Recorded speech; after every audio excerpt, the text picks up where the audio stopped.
Bismillahirrahmanirrahim. Assalamualaikum warahmatullahi wabarakatuh.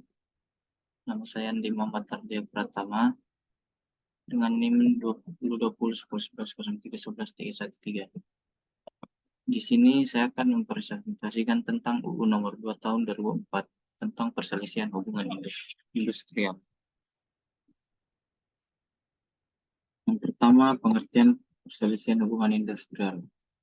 Berdasarkan pasal 1 angka 1 UU nomor 2 tahun 2004, perselisihan hubungan industrial adalah perbedaan pendapat yang mengakibatkan pertentangan antara pengusaha atau gabungan pengusaha dengan pekerja atau buruh, atau serikat pekerja atau serikat buruh karena adanya perselisihan mengenai hak, perselisihan kepentingan, perselisihan pemutusan hubungan kerja, dan perselisihan antar serikat pekerja atau serikat buruh dalam satu perusahaan. Yang kedua, jenis perselisihan hubungan industrial. Berdasarkan pasal 2 UU nomor 2 tahun 2004, jenis perselisihan hubungan industrial meliputi perselisihan hak.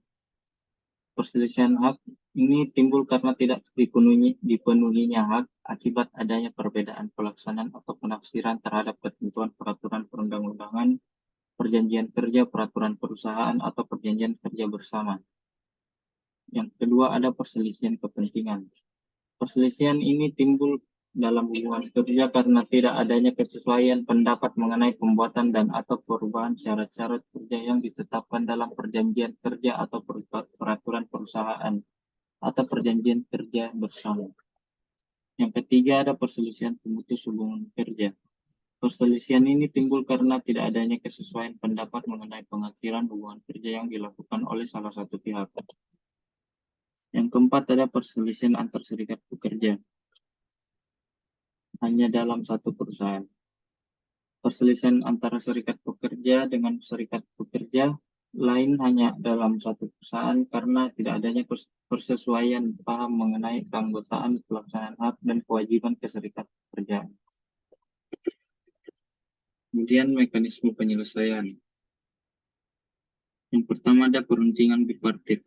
Perundingan antara pekerja atau buruh atau serikat pekerja dengan pengusaha untuk menyelesaikan perselisihan hubungan industrial.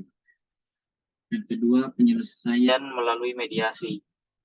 Penyelesaian perselisihan melalui mediasi dilakukan oleh mediator yang berada di setiap kantor instansi yang bertanggung jawab di bidang ketenagakerjaan kabupaten atau kota. Yang ketiga, ada penyelesaian melalui konsiliasi.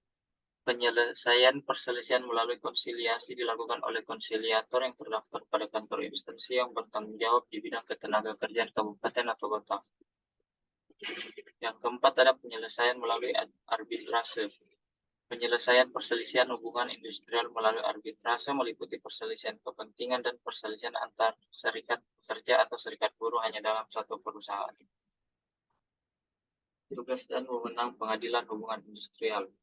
Berdasarkan pasal 56 UU nomor 2 tahun 2004 tentang hubungan industrial, pengadilan hubungan industrial bertugas dan berwenang memeriksa dan memutus di tingkat pertama mengenai perselisihan hak, di tingkat pertama dan terakhir mengenai perselisihan kepentingan, di tingkat pertama mengenai perselisihan pemutusan hubungan kerja, dan di tingkat pertama dan terakhir mengenai perselisihan antar serikat pekerja atau serikat buruh dalam satu perusahaan.